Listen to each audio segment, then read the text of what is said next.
سڵاوتان لێبێ بینەرانی عزیز لە ئەڵلقەیەکی تری شرۆڤەکردنی سەربازی هاتمە وڵاتان. طبعاً جم و جۆڵی سیر دەبینرێت لە ئێستاە وەکو دەوترێت و باز دەکرێت لەلایەن شارەزایان و چاودێرانی دۆخەکەەوە هێشتا ینی شەڕی نێوان ئیسرائیل و ئێران ئەگەر بە قسەش بێ هەر ماوە و خۆقایمکردن و پرچەکردنی یەکتری هەر بەردەوامی هەیە و ئەوەی کە پێشتر ئێمە لەم زنجیرە بەرنامەی سەربازیەدا باسمان کردووە، ینی ئەگەر هەیە ئەم شەڕە لە هەر ئان و ساتێکا بێت دەست پێ بکاتەوە. پێوەگلانی چەندین وڵاتی تر لە شەڕ هاوکارەکانی رووسیا و چین بۆ ئێران و جموجوڵەکانی ئەمریکا لە ناوچەکە و پشتیوانی لە ئیسرائیل و کۆمەڵێک شەڕی دیکە لە وڵاتانی تر تەنانەت لە تایلەند، کەمبۆدیا، ئەمانە چی کاریگەریەکیان دەبێ و وڵاتانی لهێز چۆن دەستەخەنە ناو ئەم شەڕانەوە. هەموو ئەمانە گفتوگۆ دەکەم لەگەڵ عەقید سەلام ئەسعەد، ڕاوێژکاری 964 بۆ کاروباری سەربازی. جەنابی عەقید دووبارە بەخێر بێیتەوە. ڕاستەکەم جم و جۆڵی سەیرە بینرێ، خۆپڕچەکردن دەبینرێت و خۆقایمکردن دەبینرێت و گفتوگۆکان تا بێ سەختە بێت بە تایبەت لە نێوان ئیسرائیل و ئێران دوای شەڕی 12 ڕۆژە. چییە گوزەرێ لە ناوچەکە تایبەت لە نێوانەوە دوو وڵاتە؟ ئەگەر بڵێن شەڕ وەستا بێ لە بینی نێوان ئێران و ئیسرائیلە، شەڕ نەوەستاوە، بەنا شەڕی سەربازی وەستاوە، بەڵام شەڕی سیخوری بەردەوامە. شەڕی سیخوریش بەردەوامە تاکۆی ئێستاکە هەتا مۆسادی ئیسرائیلی بە ئاشکرا ئەڵێ لە من شەڕم بەردەوامە.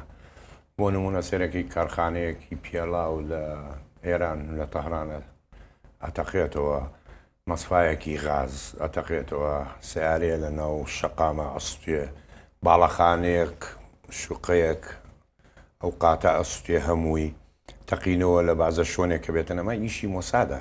هەرچەندێ ئێران ئەڵێ ئەمانەت شتێکی نۆرماڵی ڕۆژانە بۆی هەیە، ڕوودانانە خێر نۆرمەڵ نییە. یانی بۆ نمونە ئەگەر کارخانەیەکی پێڵاو لە تاران بتەقە ڕنگ بێ، ئەو کارخانەیە شوێنی دروستکردنی موسەیارات بووە. پێشەوەی کەشف بێ، چونکە ئێران پرێسی زۆرە کاسە، پێشەوەی کەشف بێ ئیتەقێنێتەوەی سوێنێتن، ئەمانە بە بەلاش نابێت، ڕوو ناداتن. هەروە کاتە هەتاوە کوێسە ئیسرائیل شەڕی سیخوڕیکردنی ئیسرائیل شەڕی ئێران ئەکا لە ڕێی مۆسادەوە لە ڕێی سیخوڕەکانی لە ناو ئێرانەوە شەڕ نەوەستەوە. لە ئەڵلقەکانی پێشوش باسمان کرد ئێران بەڵام تۆزێک مەسەلەن خۆی ئامادە کردووە بۆ گرتنی کۆمەڵێک بەناو سیخۆر یان سیخۆر و تونند و تۆڵکردنەوەی ناوخۆی وڵات بۆ ئەوەی تووشیەوە نەبێتەوە، بەڵام ئیسرائیل هەر بەو بەهێزیە بۆ کو سیخۆڕیکردن بەردەوامە لە ئێران. جارێ تۆ ئیسرائیل وا دابەش بوو وەکو نەخۆشی کانسەر لە ناو ئێرانە، ئەوە بە ئاسانی ناتوانی زۆر باش باس لەوە کرێ. قسە هەیە کە ئێران سیستەمی بەرگری نوێی پێگەیشت بێت لەلایەن رووسیاوە لەلایەن چینەوە، هەرچەند لە گێمی یەکەمی ئەم شەڕە کە 12 ڕۆژ بوو نەوعەن ماجەناب تاماژەت بۆ کرد کە پشتیان تێکردووە. ئێستا سیستەمی بەرگری پێگەیشتووە؟ بەڵێ سیستەمی بەرگری پێگەیشتووە. پێش ئەوەی کە ڕووس بیاتێ چین کە HQ9 بداتێ بەرگری ئاسمانی، ئەو جۆرەی بداتێ HQ9، بەڵام ڕووس تەواو S400 داپێ، هەر نمونونەکەی خۆشی داپێ، ناڵێن نمونەی ناردن بۆ وڵاتێت رووس کە جیاوازە، کە تۆ باسی سیستەمێک ئەڵێ ئەمە بای بۆ نمونە 100 ملیۆن دۆلارە، بەڵام هینەکەی خۆی بای 135-140 ملیۆن دۆلارە. 140 ملیۆنەکەی بۆ نردوو، بۆی نە ئەمە نیو ملیارەکەی بۆ نرد، 500 ملیۆن دۆلارەکەی بۆ نرد. بەڵام ئێستاکە ڕووس لێوێنانەیە هێشتاندایان نەمەزراندووە بە شوێنێکە گەڕێن کە بتوانن 600 کیلۆمەتر چۆ بپارێزن دای بنێن، بەڵام ئەمەش بەتەنیا بەش ناکات، هێشتا هەر بەش ناکات، پێویستیت بە مەنزوماتی ترە. ئێستا ئەو S400 رووسی HQ9 چینی گەیشتۆتە ئێران؟ گەیشتووەتە ئێران، بەڵێ. تەنها مەسعی ئەوە ماوە کە لەکوێ داینێن چۆ دای بمەزرێنن، ڕووس دای بمەزرێنەوە تاکو ئێرانیەکان فێریە بن بەکاری بێنن. زۆر باش. وەڵامە معلوماتێکی نوێ بە نسبەت ئەم شەڕەوە، ینی ئێران تۆ زانی لە یەکەم دقەی شەڕی 12 ڕۆژەوە ئاسمانی یەکسەر کۆنتترۆل کرا، ئێستا توانێ ئەمە یعنی بەرگریەکی بەهێزە بۆی گەر شەڕ ڕوو بداتەوە.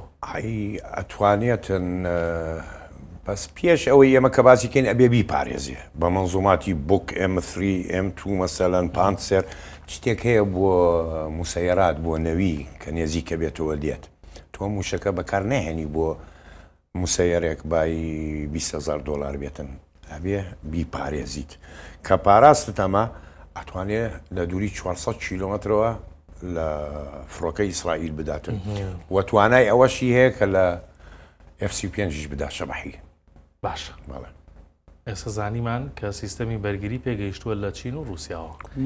بۆ نمونە ئەگەر هین بێتن ئەو فڕۆکانەی ئیلیوشن IL 76 کە لە بەحری قەزوینەوە لە رووسیاوە ئاهات بۆ ئێران بار هەڵگرە ئەو فڕۆکانە سێ چوارجا هاتوچۆی کرد و دابەزی ئەوانە S-400ەکانی هەڵگرت بوو بۆ هێنا دەرکەوت. زۆر باش ئێران ئەوەندەی اقتصادی بەقووەتە کاک سەلام دارایی ئەوەندە بەقووەتە لە ئێستا بتوانێت ئەم سیستەمە زەبەلاحانەی بەرگری ئاسمانی بکرێت یان بەچی بەدەستیێنا لە وڵاتانە؟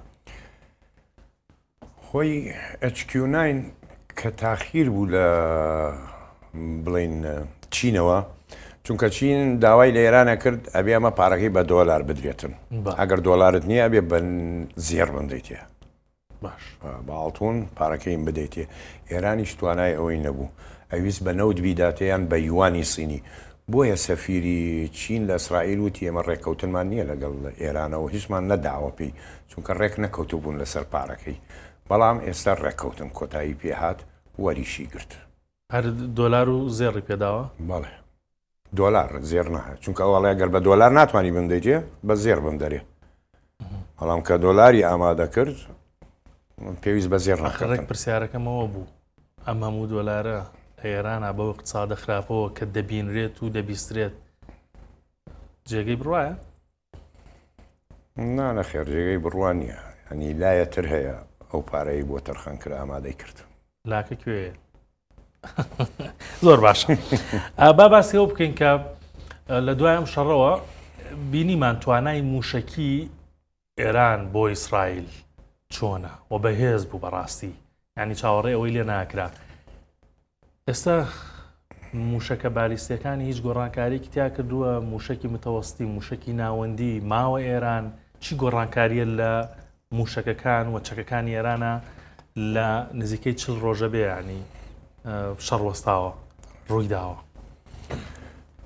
ئێران زەرەرێکی زۆری پێگەیشت لە لێدانی ئیسرائیلەوە نییە بڵین تەنها ئیسرائیل بۆ نمونە ئێران لە دەوری 400 سیارەی هەبوو هی بڵین مەنەسا کە موشەکی لەسەری داعلیت و تێگریتن بە قسەی ئیسرائیل 200 لە ناودا 200 ماوە ئێستا کە ئێران هەوڵەدا دروستی کاتەوە موشەکی ناوەندی زۆری لێدرا لە ئێرانە زۆر کەمی ماوەتەوە پێویستی پێێتی کە دروستی کاتەوە بەڵام بە نسبەتی موشەکی پالستی وەکو پێشوو کە باسیمان کرد 3000 موشەکی هەیە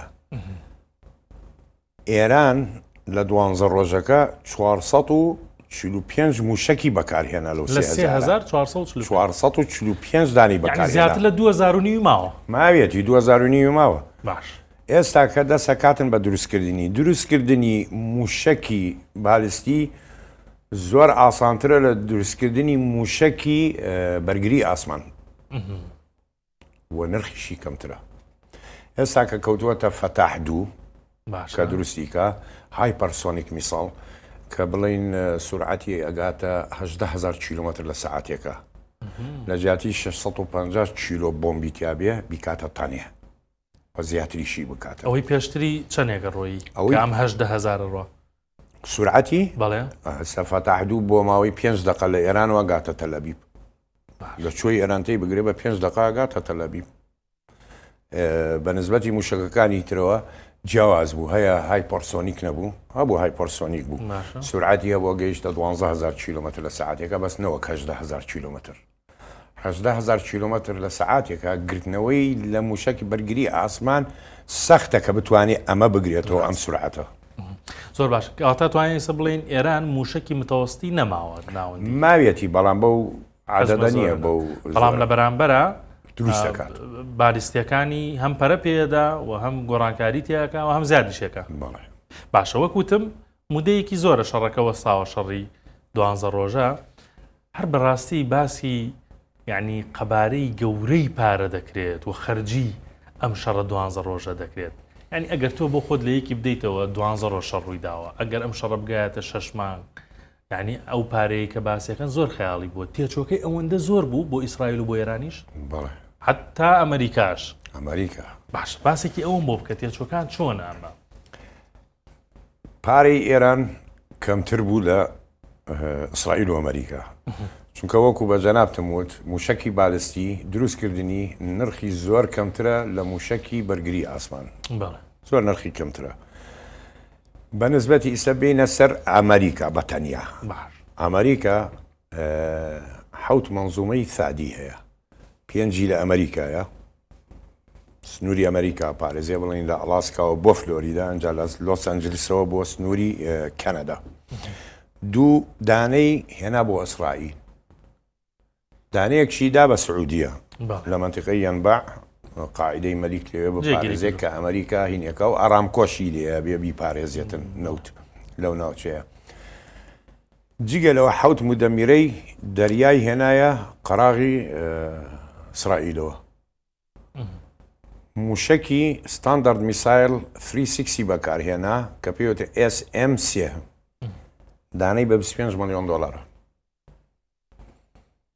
بە جۆری نوسخەکانی دەست پێکا لە 4 ملیۆنەوە بۆ 25 ملیۆن دۆلار بۆ جۆری بەرزیەکان ینی بڵین لە ستراتۆسفیرەوە لە 20 کیلومترەوە بۆ 6 کیلومتر لە ئاسمان جۆرێک بەکاردێنێ لەو ستراتۆسفیرەکەدا بەزێتن جۆرێتر بەکاردێنێ جۆری سێمی 80 دانەی تەقاندەوە لەوە 80 دانەی لەوە تێگرت باش ینی نێزیکەی 2 میلیارد دۆلاری ڕۆی دەیتە سەر منظومەی ثاد 150 دانەی تێگرت دانەی بەچەند دانەی نێزیکەی 4 ملیۆن دۆلارە ئەویش نوسخەی هەیە 150 تێگر ئەمریکا لە مەخزوونی خۆی لە ناو ئەمریکا 600 دانەی هەیە تۆ 150 بەکارهێنا لە ماوەی 12 ڕۆژایانی لە 125 مەخزوونی خۆتت سرف کرد باش شەریکەی کۆمپانیای لۆکهید مارتین ساڵانە 100 دانە دروستەکە ساڵانە 100 دانە دروستەکە تۆ لە 12 ڕۆژە 150 سرف کرد ئەنجاش نەتوانی موشکەکانی ئێران بگریتەوە هەمووی جگە ئەمە بەس باسی ئەمریکاکەم ئەمریکا گەیشتە چەند تقریبا 4 میلیارد دۆلاری ڕۆی 4 میلیارد دۆلار 4 میلیارد دۆلاری ڕۆی لە ماوەی 12 ڕۆژە باسی قوبەی حەدیدیت بۆ ناکەم باسی حیست بۆ ناکەم باسی ئارۆ 2 ئارۆ 3 هی ئیسرائیلیت بۆ ناکەم باسی پاتریۆتت بۆ ناکەم ئەمە تەنها ئەمریکا 4 میلیارد دۆلاری ڕۆی کە تەرەفی سەرەکی نییە لە شەڕەکە بەڵێ چواری ڕۆی ئەی ئیسرائیل ئیسرائیل زیاتری ڕۆی لە 4 زیاتری ڕۆی 4 میلیارد دۆلار زیاتری ئەمە ڕۆی یعنی هەردووکیان کە حەلیفی یەکن ئەمریکا و ئیسرائیل با بڵین 8 میلیارد دۆلاری لە 12 ڕۆژە ڕۆی وەکو چەک و تەقەمەنی کە بەکاریەناوە ئەی ئێران چەندین ڕۆی ئێران بڕۆ بۆ ملیارێک و نیوە ڕۆی لۆ زیاتری نەڕۆی بۆ هەموو تقریبا 1 لەسەر 8 یەک لەسەر ئێمە باسی زەوی ناکەین کە چی زەرەرێ بە ئێران گەیشت ئەگەر باسی ئەوە بکەین ملیارەکان زیادەکە خۆ زەرەر بە تەلئەبیب و شارەکانی ئێمە ئەوەشمان باس ژێرخانیەک ئێمە ئەوەشمان باس نەکرد و زەرارانە ئێمە بەس باسی موشەکەکەین باسی سەرفیەکەین ینی تۆ ئێران 1000 مسەیارەی شاهد 136 و جۆرەکانی تری تێگرت بۆ 1000 دانی تێگرت بۆ ئیسرائیل ئەمە بە چی گریتەوە بە سات نایگریتەوە بە F16 ئەیانگرتەوە کە موشکی ئامران بەکاردێنێ دانەی بە ملیۆنە دۆلارە تۆ 1 ملیۆن دۆلارە سوێنی بۆ 20 تاکو 40 هزار دۆلار ینی شاهد نرخی چەندێکە 20 تاکو 40 هزار دۆلارە دانەی موشکی ئامرام ینی بەڕاستی جگە لە بەهێزی ئەم چەکانە عەقلیش دەو لە بینی یە وڵاتە چۆنی ئێستا ئەمریکا بیری لێکردەوە کە موسەیارات دەوری هەیە و ئەمریکانیەتی ئەمریکا توانین بڵێن تێکەوتووە لەمە بەڵێ تێکەوتووە ئێستا کە بیرەکاتەوە موسەیاراتی لۆکاس دروستەکە سەریکەی عینی وەکو 136 وەکەوەی رووسیا کە دروستی کردەوە لە سەری ئێستا کەوتە موسەیاراتەوە باشە وەڵام من مەراقمە یعنی یەک تۆز بۆ ئەم زانیاریە سەربازیانە فزوولیم تایە و بینەرانیش دڵنیام حەزەکەن بزانن بۆ 12 ڕۆژ ئەمن ئەم پارەیە سەرف کرا ملیارات دۆلارە لەلایەن ئیسرائیل و ئەمریکاوە، بەڵام ئێران کەمتری سەرف کرد. ئەگە ئەم شەڕە 6 مانگی بخاندایە یان ئەم جارە دەست پێ بکاتەوە، خەبارەکە زۆر زیاترە بێ وایە؟ خەبارەتەکە زۆر زیاترە بێتون و ئیشەکە کەوێتە بۆمبی ئۆتۆمی تەکتیکی. لە کۆبوونەوەی G7 ترامپ کۆبوونەوەکەی بەجێهێشت لە کەنەدا، کشایەوە بڕیاری ئۆتۆمی تەکتیکیدا، نەوەک استراتیژی دنیا وێرانکە، نەخێر بۆمبی تەکتیکی بەکاردێنێتن کە لە فۆردۆ ئەوانەی بدا و تیشکێکی ئۆتۆمی دروستکە لەو ناوە کەس بەکاری نێنێت. دوایەوە ڕێی سەرکان و وەزیری بەرگری ئەمریکا ڕایان گرتوتیان بیت و سپیرت بەکاردێنین لێدەین لە ناوێدەین. ینی ڕاکەی ترامپ غەڵەت بوو لەو کاتەیە. بەڵێ ترامپ ڕێیەکانی زۆری هەڵەیە، قسەیەکە کاو دوایەوە لێکشێتەوە. دوایەوە ئیسرائیل بەرگەی 6 مانگ شەڕ ناگرێت. ینی کە تۆ منزوماتی بەرگری ئاسمانت نەما بەچی خۆتە پارێزیتن؟ موشکی ئێران ڕۆژی ئێران با دوو موشکت بۆ تێگرێت، سێت بۆ تێگرێت، دوو دانە هەر لە عەرزەدا ناتوانانی ڕێی بگریتن. تۆ هەمووی کۆتاییت پێهێنا. ئەمریکا لە سعودیە لە منزومەی سعودیە داوای کروتی موشکەکانم بدەرێ بۆ ئیسرائیل نەیمە 150 سرف کە 125 مەخزوونی ئەمریکای سرف کرد لە ماوەی 12 ڕۆژە. زۆر باشە. با تۆزێک لە ئێران دوورکەوینەوە، بەڵام لەسەر ئەو جموجوڵانەی ئیسرائیل هەر ئەمێنینەوە لە ئەڵلقەی پێشووە ینی بیرمە باست کرد کە ئەگەری پێکدادانی سەربازی لە نێوان میسر و ئیسرائیل هەیە. بەڵام ئێستا پێم وابێ میسر فڕۆکەی F-15 لە ئەمریکا وەرگرتووە یان وەری دەگرێ. من جنابەت معلوماتت زیاترە. ئەمە چۆنە ینی ئەوکەوە ئەمریکا و ئیسرائیل بە حساب یەکن بۆ فڕۆکەی F-15 پێدا لەم کاتەیە؟ خۆی پێش فڕۆکەی F-15 دوو سەفەقە، یەکی بڵێن وەزارەتی دەرەوەی ئەمریکا کە ڕەزامەندی خۆی دەرباریەوە کە بیدەن بە مەسر لەگەڵ پەنتاگۆنە، بەڵام کۆنگرس ماوە جارێ بڕیاری کۆنگرس کە بڵێن منزومەی ناسمازی نەرویژی وەربگرێتن. باش، ناسمازی نەرویجی بەرگری ئاسمانیە زۆر ئسپاتی نەجاحی کرد سەرکەوتنی بەدەستێنا لە شەڕی ئۆکرانیا. بەڵام ئەم هەزومەیە کە ئاڵین نەرویجیە موشکەکانی هەمووی ئەمریکیە، تەنها ڕاداری و کۆنتڕۆلکردنی ئەوانەی نەرویجیە، بەڵام ئەو موشکانی کە بەکاری دێنێتن هەمووی ئامرامی نەرویجیە لە جۆری X9 ئامرام DER ئەمانە بەکاردێنێتن. F-15کان کە بڵێن ئەمریکا بیدا بە میسر لە 2028 داتی ئەو کاتە ئەیداتێ. ئێستا کەش تاخیری کردیە 2030. پرسیارەکە من ئەوەیە بۆ ئەیداتێ بۆی دوورکەوێت لە چین. لە چین چونکە ئەم فڕۆکانی کەداتێ ئێستا مسر چوارەمین وڵاتە لە جیانە لە بەکارهێنانی F-16. 225 فڕۆکەی F-16 هەیە مسر، چوارەم وڵاتە کە بەکاری دێنێتن، بەڵام هیچی موشکی VBR نییە کە بڵێن لە دەرەوەی بینین بێ کە ئیسرائیل هەیەی. واتە ئیسرائیل دەستی باڵای هەیە لە ئاسمانە بەرامبەر بە مەسر. هەتاکو ڕافاڵەکانیان میتۆریان نەداوە پێی ساڕوخە فەرەنسیەکان موشکە فەرەنسیەکان. چین ئەگەر جی دەی بداتێ لەگەڵ موشکی PL-15 بە دووری 150 کیلۆمەتر بڕوا ئەو کاتە ئیسرائیل لە ناوەچێتن. ینی ئەمریکا بە کوردیەکەی ئەمریکا ترسی ئەوەی هەیە چین ئەوانەی بداتێ بۆ ئەم دەست پێشخەریەکە ئەم ئەیداتێ شەرتەکەی ئەوەیە لەوی ناکڕیت، لە چینی ناکڕی، نابێ بە هیچ جۆرە چەک لە ڕووس و چین وەربگریت. وەڵام ئەمە سەرە کێشێ بۆ پرسیارێکی تر. جەناب و بیستوتە ینی لە ناو خۆمانەوە هەیە لە ناو خەڵکە دایمە شتی چینی بەرامبەر شتی ئەمریکی زۆر لاوازاڵێن چینیەکەم ناوێ ئەمریکیەکەمەوێ و بۆ چەکیش وایە چەکی چینی سشوایە. سە بۆ نمونە ناسماز نەرویجیەکە بەتەریەکە خۆی بڵین بەڕادار وانەی نێزیکەی 300 ملیۆن دلار بەبانەوەیە بە موشکەکانی کە وەریەگریتونەوەوانە بەرەو ملیارە ڕواتن. جگەلەوە تۆ پێویستیت بە پارچەیە یەدەک، پێویستیت بە مەشقە، پێویستیت بە شەحنی ئەمانەیە. دووسێ مەنزومەت بداتێ ئەگاتە نێزیکەی 5 ملیار دلار.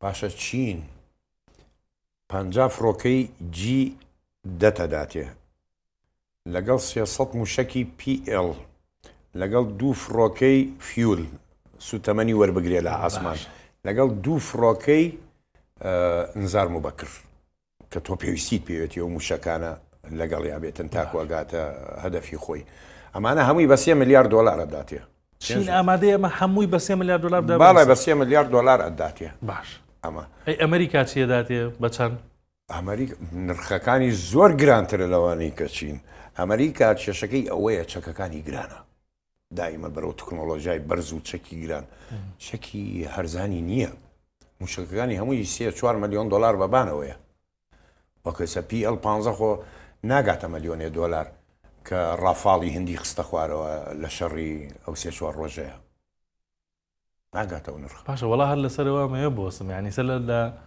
لە بازاری شابۆ نمونە سیارەیەکی سینی دێت فول مواسەفات بەڵام هەر لە چاو سیارەیەکی ئەمریکا کە نیو مواسەفاتیش نییە ئەرزانترە بەس ئەو چەکانەی چین بە هەر بەڕاستی کاک سەلام چۆنن یانی ئێستا بۆ دنیای ئێستا بەهێزن بەقوەتن ئەو موشەکانە و ئەو فڕۆکانی کە هەیەی چین لە بیدایە تاکو 25 ساڵ لەمەوە پێش 20 ساڵ 25 ساڵ لەمەوە پێش هەموو تکنۆلۆژیاکەی ڕووسی بوو ئەگەر سەیری فڕۆکەی جی 16 و 15 ئەوانە بکەی هەمووی لەسەر سیخۆی 27 فلانگەر سیخۆی CSM دروست کراوە ئاینی شکڵە تەنها دەستکاری ڕادار و تکنۆلۆژیایە کرد بەڵام وای لێ هاتسین کەس گاڵتەی پێ نەکەها گەیشتە ڕادێ ئێستاکە لە موشکی ئاسمان بۆ ئاسمان سین لە پێش ڕووسە بە 10 ساڵ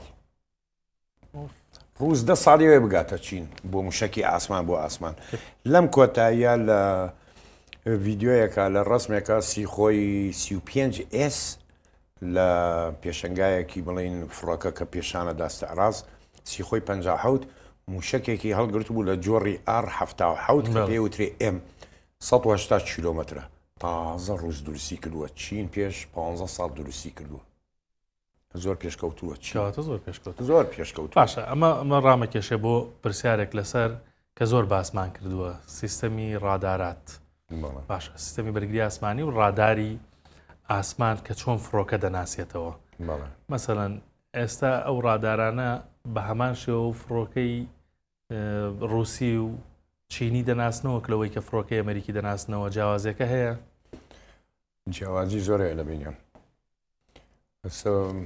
تۆ ڕادار کە فڕۆکە بینێ لە ئاسمانە لە پێشەوە جیاوازە لەگەڵەوەی تەنیشتەی بینێ کە شەپۆڵی ڕادارەکە لێدا جیاوازە کە لە پشتەوەی بینێتن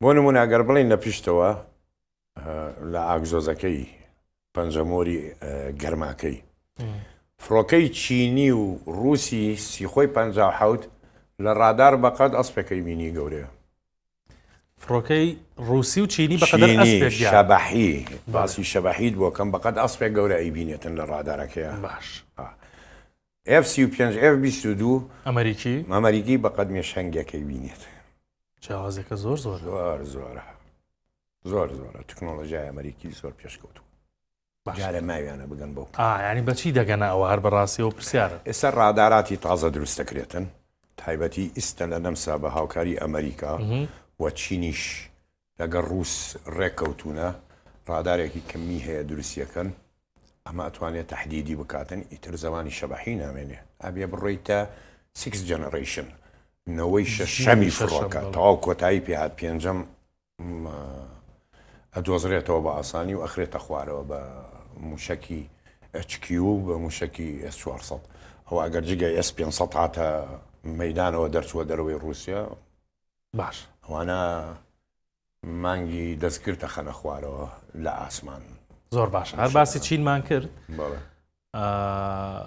ینی چین پەلهاویشتنی بۆ خۆتەزانی ناوەستێ لە دنیا لە ڕووی ئابوووریەوە ئەوە تا لە ڕووی سەربازیەوە جەنابەت هەموو ڕوون کردەوە دوا پەرەسەندنەکانی چین چییە بە تایبەت لەگەڵ تایوان کۆمەڵە جموجۆڵیان هەیە بە تەمای چین و تایوان تایوان خۆی هیچینە ینی خۆش دەوڵەت خۆی زانێ بە هەری خۆیەتی باش هیچ وڵاتێ لە جیانە تاکۆ ئێستا بە تایوان بە دەوڵەت دانانێتن ینی بڵێ کە ئاعترافی بێ بکا بڵێ ئەمە دەوڵەتێکی سەر بەخۆیەتی ئەوە چین خۆی دوو حیزب بوو کەنا زمانی ماوچی تۆنگەوە بڵین دەستیان بە بەڵێ. ئازادکردنی چین کرد و حزبێکی چوەوێ لەوێ خۆی قایم کرد. تایوان شاخاویەکی زۆر ئاجایی بە ئاسانی ناگیرێ جغرافیایی ئەوە، بەڵام چین هەرەی گەڕێنێتەوە. ئەمریکا لە شەڕی 12 ڕۆژی ئێران مەترسی ئەوەی هەبوو چین هێرش بەرێتە سەری هیچی پێ ناکرا کە هاوکاری تایوان بکات. بۆیە دوو بە شیشی هەوڵێدا کە شەڕەکە بە زۆر ڕابوەستێتن. بەڵام تاکو 27 من لەو بڕوایم ینی چین تایوان ئەگرێتەوە ئەیباتەوە. ئێو کاتە هیچ تەداخلاتێ ڕوونادا؟ تەداخلات بە پێ ڕێکەوتن نەکرێت. بە پێی ڕێکەوتن ئەکرێتن خۆی کێشەی تایوان بڵین ڕقاقەکانە ئەگڕۆژ پسەکانە. تۆ ئەگەر بەشی ئەمریکا بدەیەوە معاملە بدەی بە ئەمریکا، ئەمریکایی تروازە تایوان دێنێتەوە مەڵە بۆ خۆت بیبە پێشە بڕۆ ناوی بیبە. ئەوان کێشیان لەسەرەوەیە کە ئەم ١٧ جیهان تایوان دروستیەکاتن ڕقاقی ئەلکترۆنی کە لە ناو فڕەکە و موشک و سیارە و بە هەموو جۆرێکی بەکاردێت. زۆر باشە. وڵا لەسەر رووسیا و ئەمریکا اینجا بۆ خۆتە زانیەوە چەند ڕۆژێکە تەواو لێدوانی دژبەیەک نازانم هەر ڕۆژە و نەوعی لێدوانەدەن، نازانم تۆ خوێندنەوە چییە بۆ سەری، بەڵام ئەوەی کە هەیە جوڵاندنی کەشتی ژێردرایی کە بۆمبی ئەتۆمی هەڵگرتووە لەلایەن ئەمریکاوە ئەمە چۆنە دروستە؟ جوڵاندوێتی بردوێتە سنووری ئاوەکانی سنووری رووسیا و چی ڕوودەدا؟ ئەی رووسیا لە بەرامبەراچیەکە کە بۆمبی ئەتۆمی بەرامبەردان بێ؟ مە خۆی خاڵی یەکەم ترامپ کە باسی ئەماکە یەک ژێردەریایی نەوەستاوە لە شوێنێ بەردەوامە خوێتەوە لە دنیاە. ئەستورالیایی بینی، لە ئۆروپا ئەیبینی، لە ئەفریقیا ئەیبینی، لە ئەمریکای لاتینی ئەیبینی، لە جێ خۆی نەوەستاوە. ئەمە یەکەم جار نییە نێزیکی سنووری رووسیا ئەکەوێتەوە. ئەمە تەنها چۆنەڵی هێزی خۆم پیشانەدەم ئەترسێنم. دیمیتری میتفیدف سەرۆکی رووسیای کۆن ئاسایشی ئاسایشی رووسیا نەتەوەی رووسیا یانی من ئەزانی چۆن سەریەکەم وەکو یەکێکە شەو سەرخۆشە بێ بەیانی هەڵاسێ باسی ئۆتۆمیەکاتن. تۆ 3 ساڵ و نیوە باسی ئۆتۆمیەکەی چێ بەکاری هێنا کەس ناوێرێ بەکاری بێنێتن. ئەگەر ئەمریکا ئەمانەی هێنایە پێش رووسیا، رووسیا بۆ سیدۆنی هەیە، ئەوی شوان نێزیکی لە دەریای ئەتەهین بڵێن ئۆکیانی ئەتلەسی نێزیک ئەمریکایە. ئەوی 6 موشکی ڕۆژی قیامەتی هەڵگرتووە. ئەو موشەکانە ناوی ڕۆژی قیامەتە لە ئەمریکای بداتن، کەس ناوێرێ دەست بەمە بکاتن. باشە باز لەم ڕۆژانە ینی گوێبیستی دەستەواژەی یەدلمەیت دەستی مردوو ئەم دەستەواژەیە چییە؟ ینی باس لەوە کرێگەر ئێستا لە دنیای ئێستاە ئەم وڵاتە زلێزانە رووسیا ئەمریکا بەنمونە بۆمبی ئۆتۆمیش بەکاربێنن وێران کرد وڵاتەکەش وێران بکەن ئەوان هەر بەردەوام دەبن لە شەڕ ڕوبەڕووبوونەوە. مەبەست لەم دەستەواژەیە دەستی مردوو چییە؟ دەستی مردوو دێدهاندا ئەمە بڵێن لە کاتی یەکگرتووی سۆڤێت کۆن دەستیان پێی کرد. هەتاکو و کۆنیشت ڕۆناڵد ڕیگن بەتەما بوو سیستەمێکی ئەوها دروست بکەوت دوای ئەوە دروستی نەکرد. ئەم سیستەمە استشعاری هەیە، هەست بە لێدانی ئۆتۆمیەکە یەک بە تیشکەکەی بە بوومە لەرزە، چونکە ئۆتۆمی کە ئەتەقێتەوە زەوی بلەرێتەوە جیاوازە لەگەڵ ئەوەی کە سەفاحی زەوی لێکە بێتەوە. لە دەرەجەکانی ئەیزانن ئەمە ئۆتۆمیە، ئەمە شتەکە تەبیعیە ڕوویداوە. ئەم سیستەمەکەوێتە کار لە کاتی ئەوەی کە وەڵام نەدرێتەوە لە قیادەی رووسی بۆ نمونە، چونکە تۆ بۆمبی ئۆتۆمی بەدەست یەک کەسەوە نییە، خۆ بەدەست ترامپ نییە، بەدەست پۆتین نییە، بێ 3-4 کەس ڕازی بن بۆی تی بگریتن. ئەگەر بەدەست یەک کەسەوە بێتن و لە ناکاوە تووڕە بێتن و مەزاجی تێکچوو تێگرێتنەوە نییە. تۆ کلیلی ئەم ئۆتۆمیانە لای 3-4 کەسە. جا ئەم سیستەمە کە لێدرێ هەستەکە لێدرا پەیوەندیەکە، پەیوەندی بە ڕێی سەرکانەوە ئەکا، پەیوەندی بە پۆتینەوە ئەکا، وەڵام نەبێتن ئەکەوێتە کار، ئۆتۆماتیکە کەوێتە کار. شوێنەکانیشی دیاری کراوە لەسەر نەخشە لە چۆ بداتن. پاریس، لەندەن، نیویۆرک، واشنگتن، بەرلین هەمووی دیاری کراوە. موشکی ئۆتۆمی کە باسەکرێ ئەڵێ 5,000 بەبانەوەیان هەیە، 6,000 هەیە رووسیا.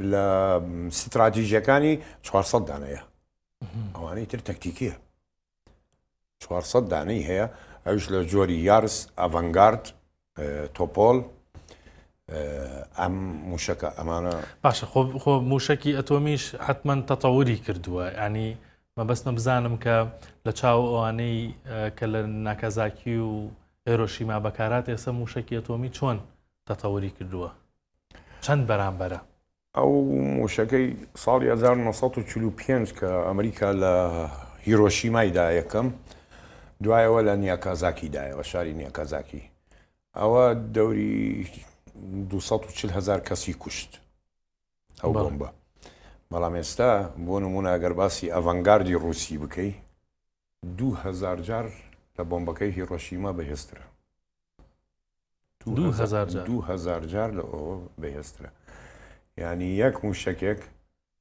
ئەمان خۆیان پێڵێن شەیتان ناوی شەیتانە ئەم موشەکانە یەک دانە سەرەکەی دە موشکی پێوەیە یەک موشک نییە دە ئۆتۆمی پێوەیە 100 تەنە 10 تەن بەس تەقینەوەیە موشەکەکەش 100 تەنە کە تێگرێ یەک دانە بەسە بۆ بەریتانیا هەمووی یەک دانە بۆ بەریتانیا بەسە هەمووی کە لە ناوی بداتن زۆر باش هێزیشی 2000 جار لەوەی هیرۆشیما بەخۆترە زۆر باشە لە کۆتایی ئەمەڵقەیە نزیکە بمەوە وڵا حەزەکەم باسێکی شەڕی کەمبۆدیا و تایلەند بکە ینی تەبعاً شەڕە جەناب دەزانی مێژوویەکی دوور و درێژیە 100 ساڵە ناکۆکی لە نێوانیان هەیە و ناو بەناو بەتایبەت لەسەر سنوورەکانیان ڕەنگە پێکدادان دروست بێ بەڵام ئەمە چەند ڕۆژێ پێش ئێستا پێکدادانی سەربازی دروست بووە ئەمە چی ئەم شەڕی کەمبۆدیا و تایلەند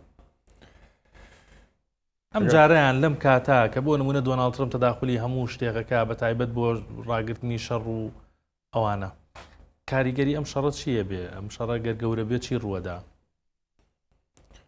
کەمبۆدیا و تایلەند ئەگەر بگەڕێتەوە بۆ سەدەیە لەمە و پێش هەردووکی لە من یەک دەسەڵات بوو کە پێی وترا خەمیری سوور ئەمانە نەتەوەشیان ژایە ئەمانە تایلەند تایە ئەمانە خەمیرین کاتی داگیرکەری فەڕەنسا مەسەڵەن ئەم وڵاتانەی کرد کە نەخشەکەی کرد یەک مەعبەدێک هی بوذیەکان کەوانەی پەرستن لە ناوەڕاست داینا و سنوورەکەی قەوس کردەوە بۆی کێشە دروستکە بۆ دوار ڕۆژ لە بینی دروستیشی کرد بە درێژایی دروستیشی کرد بە درێژایی ئەوە سەدەیەکە لە بینیانە ئەم شەڕە لەسەر سەربازێ ڕووی نەدا کە مینە پێی تەقیەوە کوشتی هیچ دوو دەوڵەت لەسەر ئەوە شەڕ ناکاتن دووە کەمبۆدیا اتفاقیە بوو لەگەڵ چینە چین لە ناو کەمبۆدیا سەربازە بۆی ڕوون بێ لەسا سەربازی تایلەندی کوشتویانە ئەمە مەهانەیە